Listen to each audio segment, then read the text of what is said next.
You don't need every tool in the catalog, but there are some tools every electrician needs, regardless of whether you're residential, commercial, or industrial. Not having the right ones will cost you time on every single job. Here's what should be in your bag. Welcome to Hardwired Trades. Today we're talking tools, specifically the ones every electrician needs to own, why they matter, and what to look for when you're buying them. I'm not going to throw 100 items at you. I'm giving you the essentials, the stuff that earns its place on the truck every day. Your hand tools. These are the basics. If you don't have these, you can't function. Klein tools, lineman's pliers. This is the bread and butter. Heavy duty, made for pulling wire, cutting, and gripping. Klein has been the standard for decades. Don't go cheap on these. A good pair of Klein lineman's pliers will last 20 years of daily use. I've seen guys buy cheaper alternatives and replace them 3 times in 2 years. The economics don't work. Spend $50 on Klein once instead of $15 3 times. The quality is obvious the moment you put them in your hand. Needle nose pliers, for tight spaces, bending conductors, working in boxes. Side cutter style if you can get them. Wire strippers, adjustable auto stripping type, Ideal or Nipex, saves time. You're stripping wire all day. Invest in a good pair. The Ideal Strip Master has been a job site staple for a reason. It strips clean without nicking the conductor. Nicked conductors cause weak spots at connections. On fine stranded wire especially, a clean strip matters. Insulated screwdrivers, a full set, flathead and Phillips in multiple sizes. Insulated handles rated for 1000 volts. Klein or Wyha. Working in live panels happens. Insulated handles are your margin of safety. This isn't where you compromise. Voltage tester, non-contact. This is a safety item, not just a convenience item. Before you touch anything, you test it. A Fluke T5 or Klein NCVT is non-negotiable. Test before you touch. Every time. No exceptions. Your test equipment multimeter. You need a quality digital multimeter. Fluke is the industry standard. A Fluke 117 or Fluke 87 VUI will serve you for years. A cheap meter gives you unreliable readings. Don't mess around with this. When you're troubleshooting a motor or checking voltage at a panel, you need accurate numbers. A $20 meter that reads 5 to 10% off can lead you in completely the wrong direction on a service call. Clamp meter. For measuring current without breaking the circuit. Useful on panels, motors, and checking load. A Fluke 323 or 325 is a solid starting point. Once you start using a clamp meter for panel load assessments, you'll wonder how you got along without it. Plug-in circuit tester. The little 3-prong tester that you plug into receptacles to check wiring. Fast and easy. Keep a handful of them. They detect reversed polarity, open grounds, open neutrals in about 2 seconds. Run one through every outlet on a service call before you do anything else. Your drill and impact cordless drill. A good 18 volts or 20 volt drill, Milwaukee, DeWalt, or Makita, handles most of what you need. Hole saws, self-tapping screws, box mounting. Get a brushless motor. It lasts longer and runs cooler. Cordless impact driver, different from a drill. The impact action drives screws fast without stripping. You'll use it constantly on panels and fixture work. Milwaukee M18 and DeWalt 20-volt Max are the go-to platforms for most commercial electricians. Makita is strong in residential. Pick one platform and stick to it. Your batteries need to be compatible across tools. Hole saw kit. Electricians make holes all day. A good Milwaukee or DeWalt hole saw kit with multiple sizes covers most situations. Bi-metal hole saws are worth the extra cost over cheap ones. They last significantly longer in wood and sheet metal. Cheap hole saws dull quickly and start burning instead of cutting. That costs you time on every use. Your wire, fishing and pulling tools, fish tape. A 50-foot or 100-foot steel or fiberglass fish tape. Non-negotiable for fishing wire through walls, conduit, and ceilings. Greenlee and Klein both make solid ones. Fiberglass is better for wet environments and won't conduct electricity if you accidentally contact a live circuit. Flex bits, spade bit extensions. For drilling through plates and framing when you can't get a standard drill in. A set of flex bits gets you into tight spaces that would otherwise be impossible. This is one of those tools where having it saves you 2 hours of problem solving on a retrofit job. Cable stapler. If you're doing any residential or light commercial Romex work, A powered cable stapler saves enormous time versus hand nailing. Ideal makes a good one.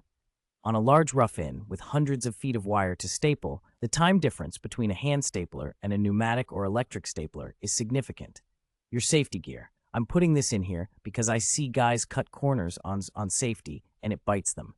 Safety glasses. Every time on every job. No excuses. Drilling, grinding, working in attics. Debris goes where you don't expect it. Work gloves. Protect your hands. Mechanics or similar leather palm gloves. Your hands are your livelihood. Protect them. Hard hat. Required on most commercial and industrial sites, and smart on any job with overhead hazard. Knee pads. If you're rough in on residential, you're on your knees a lot. Your 55-year-old self will thank your 25-year-old self for using them. Joint damage accumulates. Take it seriously from the start. Tools to add as you grow. These aren't starter kit items, but you'll want them as your jobs get bigger. Conduit bender, EMT and rigid, essential for conduit work. Know how to use it. Clean conduit bends are a mark of a professional. Kinking conduit is a sign you're winging it.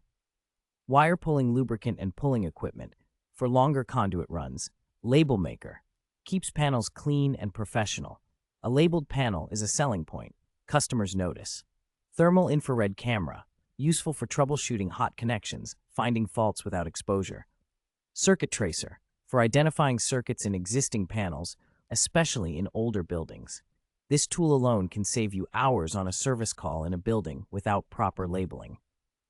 Buy once, cry once. Here's my general rule. On tools you use every single day, pliers, multimeter, drill, buy quality. You'll use them thousands of times over your career. The few extra dollars are nothing spread over that kind of use. On less used specialty tools, you can be more flexible. Rent what you rarely need. Own what you use constantly. That's the mindset that keeps your tool costs reasonable without working with junk. How you organize your tools is almost as important as what tools you have.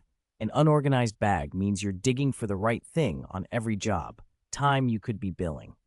The basic organizing principle, things you use every day live at the top and are always in the same place. Less frequent tools are organized by category below. Specialty tools, fish tape, thermal camera, circuit tracer, live in a designated pouch or separate bag.